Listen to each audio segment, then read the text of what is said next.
These are the books that we long-listed. And there is an extraordinary range of writing in this, and I'm particularly proud of 3 first books in this long list. One on partition by a very young historian, Yasmin Khan, a historian to watch, and history is one of the great subjects that we do.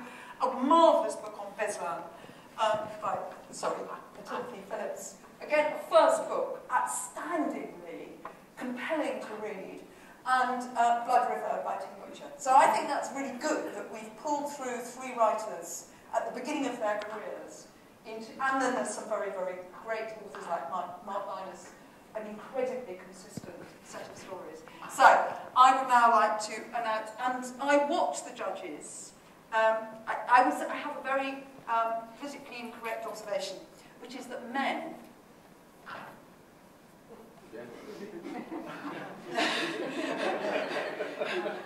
men find it more difficult to give prizes to books they don't agree with than women. This is a very interesting observation about, men. Anyway, I would like to announce this year's shortlist, and it was a difficult job, and any of these books actually could have been on the shortlist. They were all taken tremendously seriously. They were serious. The shortlist, these are all in alphabetical order. It is Nick Cohen, What's Left, which is a book that actually pulled thinking. It's a difficult, cantankerous, big Nick Cohen sort of book, and it actually was at the beginning of a wave of thinking about things. It was very noticeable that a half dozen books that followed it, that it was in the vanguard of. It's a tremendous book. And written with all of Nick's work. Jane Griffiths, Wild, which again is a very passionate account, actually, and a rather brilliantly written account of what's happening, really, to the environment by somebody who lived up a tree in Exeter for a bit. And it's also it's a very beautiful book and a very passionate book. William Hague, Wilberforce. An extraordinary, actually, account from, and I think there's a real advantage, and I want to say this to everybody who's so often dismissive, our country is so dismissive of politicians. Politicians understand what you have to do in politics, and they often write, particularly about Parliament, with a kind of humanity and understanding about what you have to do to get things through, which is both moving and very revealing. And we need thinking politicians. And William Wilberforce is an example of parliamentarism, actually, over the long term, which is it's a very good book. Ed Hussein, the Islamicist. An extraordinary book, which you won't be able to put down, about some very difficult and uncomfortable issues in Britain today, beautifully written, compellingly unfolding, showing actually that there is nothing wrong. I mean, all too often, I think, with politics, we think that what you have to do is re-engineer the voting system.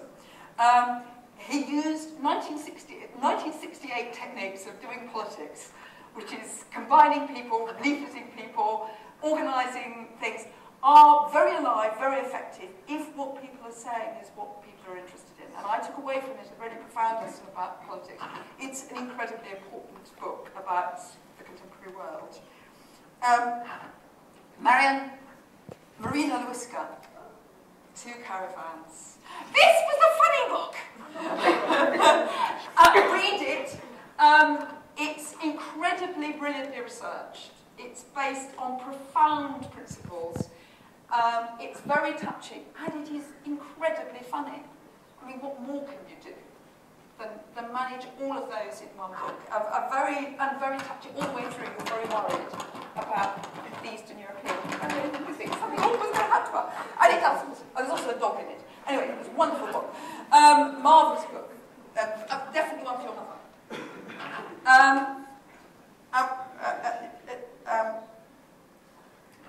I can't, yeah. Raja Shahada, Palestinian Walks. This was a book about the politics of losing landscapes. It's an incredibly beautifully written book. It's a very cool book about something very profoundly felt. And it's what it's like.